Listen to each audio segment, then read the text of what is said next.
Hi all, welcome back to Chandana Aradhya YouTube channel. ನಾನು ಚಂದನ. 11 ಕಾಲಾಗಿದೆ. ಇವಾಗ ನಾನು ವ್ಲಾಗ್ನ ಶುರು ಮಾಡ್ತಾ ಇದ್ದೀನಿ. ಈ ಸೀಸನ್ನಲ್ಲಿ ಸಿಗುವಂತಹ ಕಾಳನ್ನು ಬಿಡಿಸ್ಕೊತಾ ಇದ್ದೀನಿ ಅಡುಗೆಗೋಸ್ಕರ. ಈ ಕಾಳನ್ನು ನೀಟಾಗಿ ವಾಶ್ ಮಾಡಿಕೊಂಡು ಒಂದು ಕುಕ್ಕರ್ಗೆ ಹಾಕ್ಕೋತಾ ಇದ್ದೀನಿ. ಇದಕ್ಕೆ ಬದನೆಕಾಯಿ ಮತ್ತು ಟೊಮೊಟೊನ ಆ್ಯಡ್ ಮಾಡಿ ಅಳತೆಗೆ ನೀರು ಹಾಕಿ 2 ವಿಷಲ್ ಬರ್ಸ್ಕೊಂಡ್ರೆ ಸಾಕಾಗುತ್ತೆ. ಯಾಕಂದರೆ ಇದು ಹಸಿ ಕಾಳಾಗಿರೋದ್ರಿಂದ ಬೇಗ ಬೆಂದೋಗುತ್ತೆ. ಹಾಗೆ ಮಸಾಲೆಗೆ ಸ್ವಲ್ಪ ಕಾಯಿ ತುರಿ, ಒಂದು ಈರುಳ್ಳಿ, ಹಾಗೆ 2 ಟೊಮೊಟೊನ ಹಚ್ಚಿ ಹಾಕ್ಕೊಂಡು ಸ್ವಲ್ಪ ಕಡಲೆನ ಹಾಕಿ ಇದಕ್ಕೆ 2 ಸ್ಪೂನ್ ಆಗೋಷ್ಟು ಅಕ್ಕಿ ಹಿಟ್ಟನ್ನು ಸೇರಿಸ್ತಾ ಇದ್ದೀನಿ. ಯಾಕೆಂದರೆ ಸಾಂಬಾರು ತಿಕ್ಕಾಗಿ ಬರುತ್ತೆ, ಚೆನ್ನಾಗಿರುತ್ತೆ ಅಂತ. ಈಗ ಕಾಳೆಲ್ಲ ಬೆಂದಿದೆ. ಇದಕ್ಕೆ ರುಬ್ಕೊಂಡಿರೋಂತಹ ಮಸಾಲೆನ ಹಾಕಿ 2 ಸ್ಪೂನ್ ಖಾರದ ಪುಡಿ ಹಾಗೆ ರುಚಿಗೆ ತಕ್ಕಷ್ಟು ಉಪ್ಪನ್ನ ಹಾಕಿ ನೀಟಾಗಿ ಮಿಕ್ಸ್ ಮಾಡಿ 10 ನಿಮಿಷ ಕುದಿಸಿದ್ರೆ ಕಾಳಿನ ಸಾಂಬಾರು ರೆಡಿ ಆಗುತ್ತೆ. ಇದಕ್ಕೆ ಹುಣಸೆಹಣ್ಣು ಅವಶ್ಯಕತೆ ಇರೋದಿಲ್ಲ. ಹಾಗೆ ಪಕ್ಕದಲ್ಲಿ ರೈಸ್ನು ಕೂಡ ರೆಡಿ ಮಾಡ್ಕೋತಾ ಇದ್ದೀನಿ. ಈ ರೀತಿ ಹಸಿ ಕಾಳಿನ ಸಾಂಬಾರು ಅಂತ ಅಂದಮೇಲೆ ಮುದ್ದೆ ಕಂಪಲ್ಸರಿ ಇರಲೇಬೇಕು. ಮುದ್ದೆ ಕಾಂಬಿನೇಷನು ತುಂಬ ಚೆನ್ನಾಗಿರುತ್ತೆ. ಅಡುಗೆನೂ ರೆಡಿ ಮಾಡ್ತಾ ಅಡುಗೆ ಮನೆಯೂ ಕೂಡ ಒಂದು ರೌಂಡ್ ಕ್ಲೀನ್ ಮಾಡಿಕೊಂಡೆ. ರೈತರು ಬೆಳೆನ ಬಿತ್ತಾಗ ಮಳೆ ಇರೋದಿಲ್ಲ, ಹಾಗೆ ಬೆಳೆ ಬಂತು ಅಂದಾಗ ಮಳೆ ನಿಲ್ಲೋದಿಲ್ಲ. ರೈತರ ಕಷ್ಟ ಅಷ್ಟಿಷ್ಟಲ್ಲ.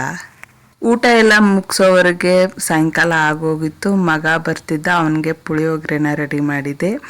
ಈ ಮಳೆ ವೆದರಿಗೆ ಮನೇಲಿ ಏನಾದರೂ ತಿನ್ನಬೇಕು ಅನಿಸುತ್ತೆ ಟೀ ಜೊತೆಗೆ.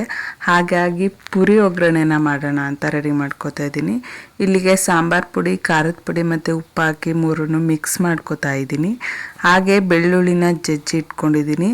ಕರಿಬೇವು, ಒಣಮೆಣಸಿ ಹಣ್ಣು ಇವನ್ನೆಲ್ಲ ರೆಡಿ ಮಾಡಿಟ್ಕೊಂಡು ಒಂದು ಬಾಣಲಿಗೆ ಸ್ವಲ್ಪ ಎಣ್ಣೆ ಹಾಕೋತಾ ಇದ್ದೀನಿ. 1 ಸ್ಪೂನ್ ಸಾಸಿವೆ ಹಾಗೆ ಕಡಲೆ ಬೀಜ ಮತ್ತು ಹುರ್ಗಡ್ಲೆನ ಹಾಕಿ ಅದು ಕ್ರಿಸ್ಪಿ ಆಗೋವರೆಗೂ ಅದನ್ನು ಫ್ರೈ ಮಾಡ್ಕೋಬೇಕು. ನೆಕ್ಸ್ಟು ಅದಕ್ಕೆ ಕರಿಬೇವನ್ನು ಹಾಕಿ ಹಾಗೆ ಜಜ್ಜಿಟ್ಕೊಂಡಿರೋಂತಹ ಬೆಳ್ಳುಳ್ಳಿ, ಒಣಮೆಣಸಿ ಹಣ್ಣು ಹಾಕಿ ಅದನ್ನು ಚೆನ್ನಾಗಿ ಫ್ರೈ ಮಾಡ್ಕೋಬೇಕು. ಇದು ಫ್ರೈ ಆದಮೇಲೆ ನಾವು ಮಿಕ್ಸ್ ಮಾಡಿ ಇಟ್ಕೊಂಡಿರೋಂತಹ ಖಾರದ ಪುಡಿ, ಸಾಂಬಾರು ಪುಡಿ ಮತ್ತು ಉಪ್ಪನ್ನ ಹಾಕಿ ನೀಟಾಗಿ ಮಿಕ್ಸ್ ಮಾಡಿ ಅದಕ್ಕೆ ಪುರಿನ ಆ್ಯಡ್ ಮಾಡಿ ಪುರಿನೂ ಕೂಡ ಮಿಕ್ಸ್ ಮಾಡಿದ್ರೆ ಪುರಿ ಒಗ್ಗರಣೆ ರೆಡಿ ಆಗುತ್ತೆ. ಟೀ ಜೊತೆ ಒಳ್ಳೆ ಕಾಂಬಿನೇಷನು, ವೆದರ್ ತಕ್ಕಂಗೆ ತುಂಬ ಚೆನ್ನಾಗಿರುತ್ತೆ. ಇದೆಲ್ಲದ್ರ ನಡುವೆ ನೈಟ್ ಅಡುಗೆನೂ ಕೂಡ ರೆಡಿ ಮಾಡಬೇಕಾಗುತ್ತೆ. ಮಧ್ಯಾಹ್ನದ ಸಾಂಬಾರಿಗೆ ರೊಟ್ಟಿ ಚೆನ್ನಾಗಿರುತ್ತೆ ಅಂತ ಹೇಳಿ ಅಕ್ಕಿ ರೊಟ್ಟಿನ ಮಾಡ್ತಾಯಿದ್ದೀನಿ. ಅಕ್ಕಿ ಹಿಟ್ಟು ತೊಗೊಂಡಿದ್ದೀನಿ, ಸ್ವಲ್ಪ ಉಪ್ಪನ್ನ ಹಾಕ್ತಾಯಿದ್ದೀನಿ. ಹಾಗೆ ಒಂದು ಸ್ವಲ್ಪ ಅನ್ನನೂ ಕೂಡ ಹಾಕ್ತಾಯಿದ್ದೀನಿ, ಯಾಕಂದರೆ ಅಕ್ಕಿ ರೊಟ್ಟಿ ಸಾಫ್ಟಾಗಿ ಬರುತ್ತೆ ಅಂತ. ಇದನ್ನು ಸ್ವಲ್ಪ ಬಿಸಿಯಾಗಿರೋ ನೀರಲ್ಲಿ ಕಲಿಸ್ಕೊಂಡು ರೊಟ್ಟಿನ ರೆಡಿ ಮಾಡ್ಕೊಳ್ತಾ ಇದ್ದೀನಿ. ತುಂಬ ಸಾಫ್ಟಾಗಿ ಬರುತ್ತೆ. ಅಡುಗೆ ಕೆಲಸ ಮುಗಿದ್ಮೇಲೆ ಮನೇನ ಒಂದು ರೌಂಡ್ ಕ್ಲೀನ್ ಮಾಡ್ಕೋತೀನಿ. ಇದಾಗಿತ್ತು ಇವತ್ತಿನ ವ್ಲಾಗ್. ನನಗೆ ಸಪೋರ್ಟ್ ಮಾಡೋ ಪ್ರತಿಯೊಬ್ಬರಿಗೂ ಥ್ಯಾಂಕ್ಸ್ ತಿಳಿಸ್ತಾ ಈ ವಿಡಿಯೋನ ಇಲ್ಲಿಗೆ ಎಂಡ್ ಮಾಡ್ತಾ ಇದ್ದೀನಿ. Do subscribe for more videos.